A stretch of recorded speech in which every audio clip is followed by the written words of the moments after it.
Okay, my name is Amanda Lee, and I've been playing with the Metro Band for, I guess, 2 years. I started in the middle of COVID with y'all, so I've been playing instruments longer than that, pretty much my whole life.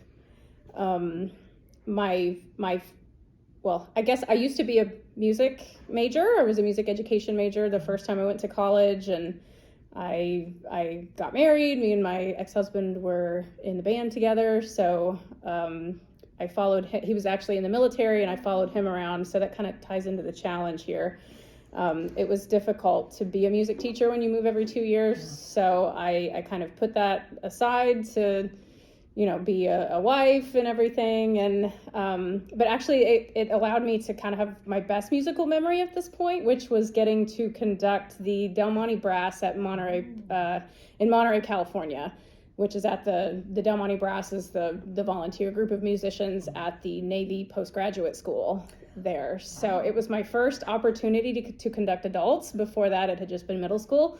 So it was really great getting to, this is so cheesy, but conduct the national anthem with a group of very, very incredible musicians. And I actually got to do it at the Navy postgraduate school graduation, which was like 3,000 military members and their families behind me. Yes, it was just, that was an incredible experience. And the national anthem is, of course, it was just a very patriotic event, and just getting to kind of lead the whole thing for those couple of minutes was really incredible. It's definitely my best musical memory, because you look back and you think in high school, like my teacher, and even in college, the lead director always conducted the national anthem, and I could see the pride in them, in their faces when they did that. So to get to be in that position was pretty incredible. It was a bucket list item that I got to cross off at an early age. So and so this challenge of kind of maintaining my musicality through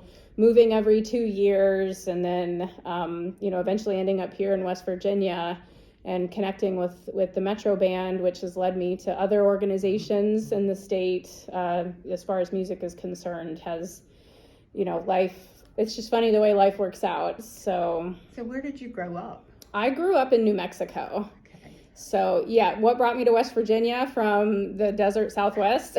My mom is from West Virginia. She was born and raised here, and my parents retired back here. So I got the opportunity to take my current job and be close to them. So it's kind of like full circle. Yes. And if you had told 20-year-old me that I'd be living in West Virginia, I would be like, no way.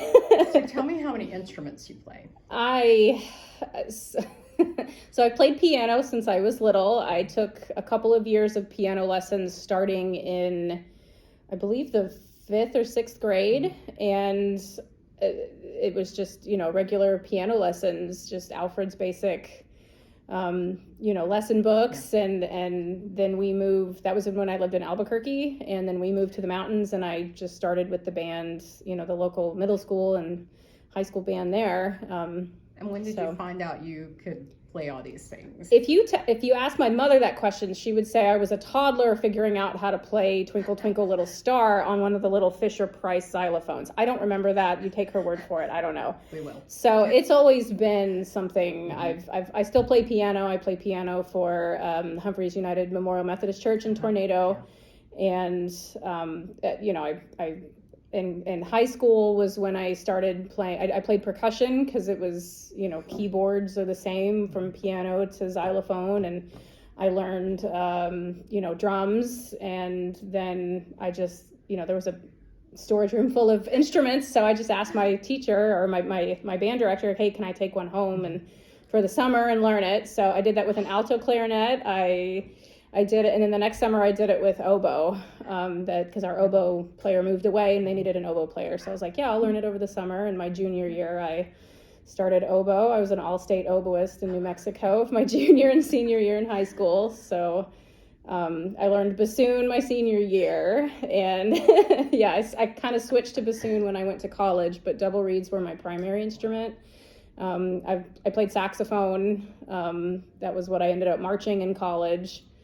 So it's pretty much been saxophone and bassoon, but as a music teacher, you kind of learn a little bit of everything. So So do you come from a musical family? Where's Yeah, there's there's kind of one in every generation. My grandmother was she could sing really well and play piano. Okay. My uncle he had perfect pitch. He didn't read a lick of music, but I know it was just an incredible gift, and he could hear something and then just play. He could pick up an instrument and just play. And then I guess I'm the next generation. Awesome. So there's one every generation. So what advice would you give to a young musician just starting out? If it's a piece of your soul, like, don't let go of that. There were periods in my adult life where I did not do music, and it was hard. It was difficult. So don't ever give it up. Don't ever give up. No matter where you go, there's a community band somewhere. Just connect with them. I learned that as moving with the military. I eventually got really into it when we finally went to California, and I realized, like, hey, there's something everywhere. Right. So you just have to connect. They're out there. Just don't give up. Thank you.